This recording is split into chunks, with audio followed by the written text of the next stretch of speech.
Hey folks, good afternoon. A week ago, Voya company launched a restyled version of its hybrid crossover Free.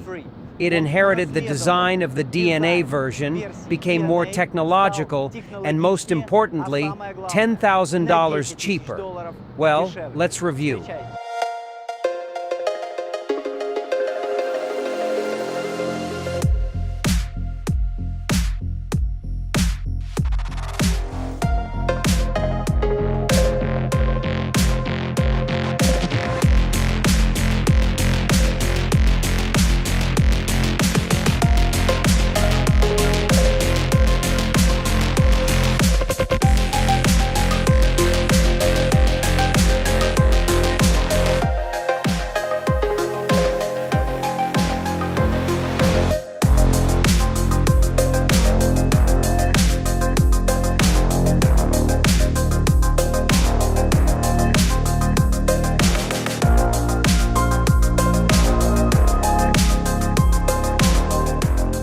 Just a couple weeks after it came off the assembly line here on the beach in Shenzhen at the Intercontinental Hotel, I met with the CEO of Voya. I told him back then that I think the evil previous face, the evil face that this car had, it's not going to be liked in China.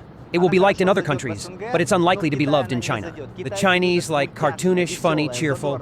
It's not going to work here. He said, well, we are not particularly interested in the market of other countries, but what is drawn is already drawn, and it is impossible to change it.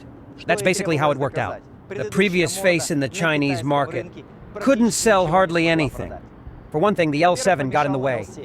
If you compare the Free with the L7, and before the Free came down in price today, it cost $50,000, hybrid, and the L7 Pro costs $50,000. If you compare these two cars, yes, this car is a second quicker to accelerate. But in every other respect, it's a class down. It's got worse noise insulation, it's not as comfortable, it doesn't have the same balance. It's not as I said, cartoonish cute as it is for Chinese taste. They released what they released. L7 sells 10 times more. Think about it. Two classmates, the L7 sells 10 times as much. If the difference between the sales of Audi, BMW, and Mercedes is not very big, then the L7 sells 10 times as much. In the end, they made the move. Now it's not worth $50,000. It's now just under $40,000, and what's more, they've fitted a more interesting autopilot, a more technologically advanced autopilot. And some other things have been added. You're about to find out. So for $37,000, we get double wishbone front, 5 wishbone rear, air suspension, height adjustable ground clearance, all-wheel drive, 2 electric motors with a total of 490 horsepower, 4.8 seconds to a 100, and a 1.5 turbo generator for 150 horsepower. I've never seen anything like this for this kind of money in this size of body. Telling you honestly, recessed handles for aerodynamics, 2,250 kilograms of curb weight. There's a double glass. It's artificial leather. Hear the same. Music, Dyne audio. There's plastic, yeah, and this one's got fake leather on it. 2 years ago, when I first shot a review on this car, I had very little to compare it to at the time. It was actually one of the first. I think they released this model after the Li 1, and there was virtually nothing. All these new Chinese cars they didn't have at that time. The Zeekrs, the Avatars, the Jidzi, the Hi-Fi, that sort of thing. And today, after seeing what the competitors have to offer, I can say this. The interior trim in this car, the quality, the materials of the interior trim, they're very average. Today, the Chinese offer more, but you have to understand, there's air suspension for this price. There's no other crossover on the planet that, at this price, with this kind of power and this kind of acceleration, has air suspension. The most average interior trim here, it's all artificial leather. It's not Napa technology here, it's ordinary fake leather, the same as in a Honda, a Toyota, that sort of thing, just the same. It's the same as Cadillac. Next, the seats. But the seats are a little bit nicer in materials. They say, here, in the center, it's made with Napa technology, and you can feel it, it's smoother, nicer in the seats. There's even a piece of Alcantara. Next, the front seats have massage, ventilation, heating. The rear seats, unfortunately, nothing. Let's check for squeaks. Well, there was a little bit. Here too. There's a little bit now. But I'm kind of pushing hard. A little creaky. Look, there's nothing up there at all, and this part that rides, it doesn't squeak at all.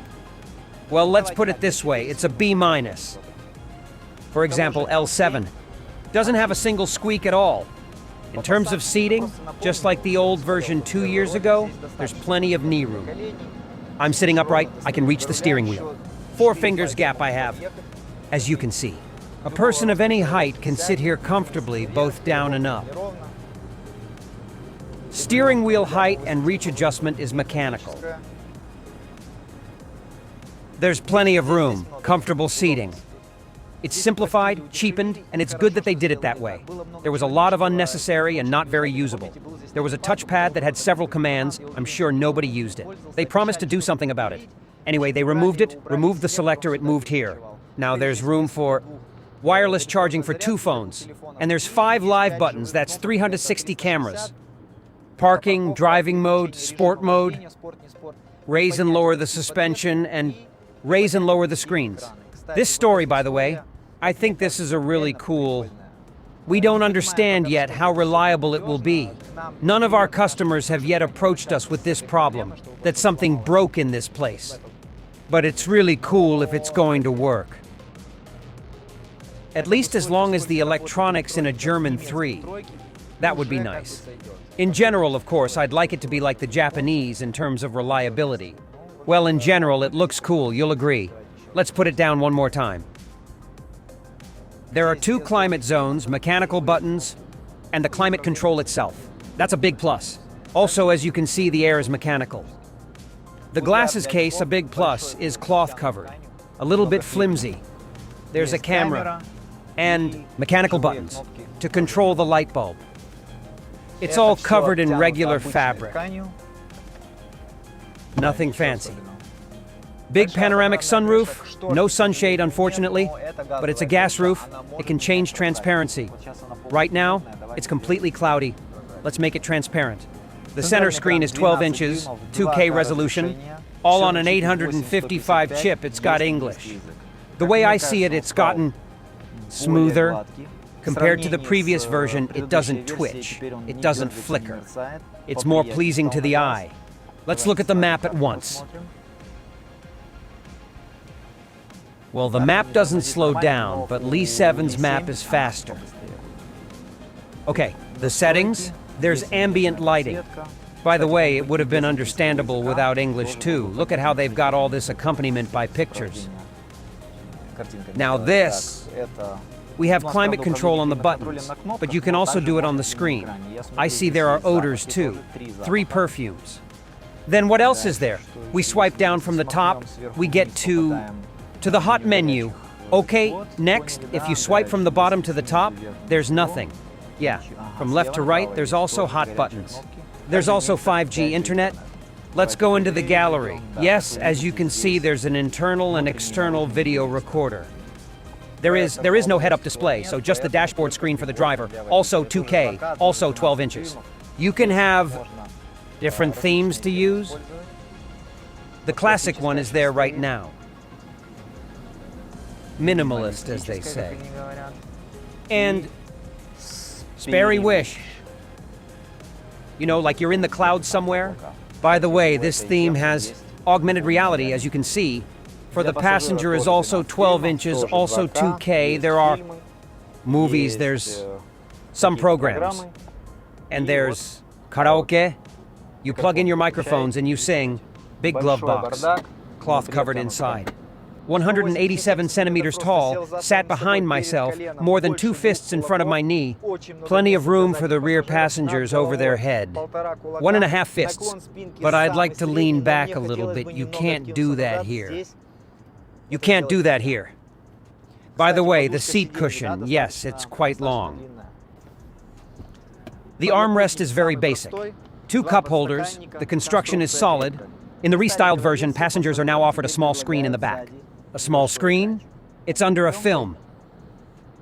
Yeah, it flickers, I can see it, but it doesn't flicker in person. Mechanical air, and there's also 2 charging ports and a place for a cell phone. There's a touch light. Yeah, it's not touch, it's physical.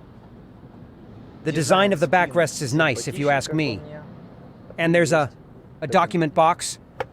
Yeah, 560 liters. Yeah, big trunk. They've spread the space out, and there's a lot of room for the rear passengers.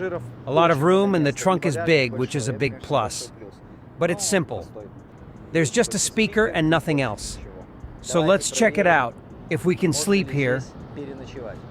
Look, if I was a little bit shorter, it would be very comfortable. A pillow under my head, I could sleep here. And not only that, you can put a girl in here with you.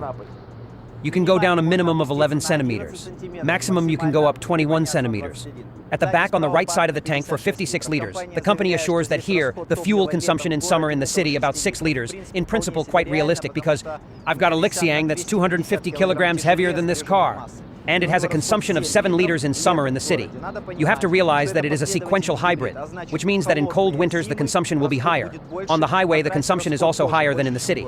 On the back left, there are 2 charging ports, slow and fast. There is also a battery indicator. The battery is 39 kilowatt hours, and that's pretty good for a hybrid for this money. Included with the car is a wall-mounted home charging station for 11 kilowatts. And you can use it to charge the car in 3.5 hours, on fast charge in half an hour. Let's get under the hood. Gas supports, it's all sewn up, it's denoised, 1.5 turbo. The engine plays the role of a generator. It's a sequential hybrid. It doesn't push the car at all. It only charges the battery on the move. The car drives on pure electric propulsion. Well, as you realized, by dropping the price by more than $10,000, Voya will now greatly boost its sales and greatly spoil the sales of others. Assuming, of course, the Chinese like this design. The Chinese like either a big-name car brand or something fun and funky. But Voya's designer doesn't want to make a funny face. He'd rather go, as you've realized, the way of the hi-fi, and that's why we'll see some alien style like this. Lixiang, on the other hand, with its funny face, is having fantastic success right now. 2 years ago, they weren't even in the top 100. And today, they're already up to number 22nd in sales. By comparison, in 16th place is Audi with its great brand history. Everyone knew that Voya would drop prices, but that it would drop so much is very surprising. Voya is owned by car giant Dongfeng. They apparently have plenty of money, and they can afford to play the market like this. I think it's Volkswagen that's going to get hit the hardest right now. What a fun guy you have to be to buy yourself a Volkswagen Tiguan for the same $37,000, which has half as much horsepower, oaky conventional suspension, it's smaller, and instead of multimedia, it just has Nintendo. In terms of ride softness, of course, this car is softer than 99% of crossovers in the world sold at this price point. Noise isolation, taking into account new Chinese for the last 2 years, is a strong average. Braking distance in the restyling 36 meters is a good result. Battery 39 kilowatt hours. They promise 180 kilometers of pure electric travel, but in reality, it'll be 150 in the city in summer. Less in winter, less on the highway. Acceleration is 4 and 8 to 100. It's not super fast, but it's fast enough to regularly humiliate BMWs in the city. Not the M Series, but because the M Series on the road is 1 BMW per 100, that means regularly humiliating all BMWs. But the humiliation, only in the city, on the highway. This car has no power after 140. It was only made for the Chinese domestic market. It is forbidden to drive above this speed, which means nobody cares what happens to cars after 140. Oh, and just to remind you, just for general information, 99% of drivers have no idea what to do with a car that skidded over 150. It's a horse and carriage circus, wrong pedal, wrong steering wheel, and goodbye. That's why, by the way, the Communist Party banned driving above 140. Like Lixiang, the alternator here is not designed to have time to charge the batteries at high speed. These cars should go 140, the battery will not discharge at all. That means you always have all 490 horses at the ready. And when overtaking, when you need to, you accelerate up to 200, then you go straight down to 140 and drive on, at ease. By the way, that's how they do it in China. Okay guys, I tried to be brief and informative. Thanks to everyone who watched the video to the end. Be healthy, take care of yourselves. See you again.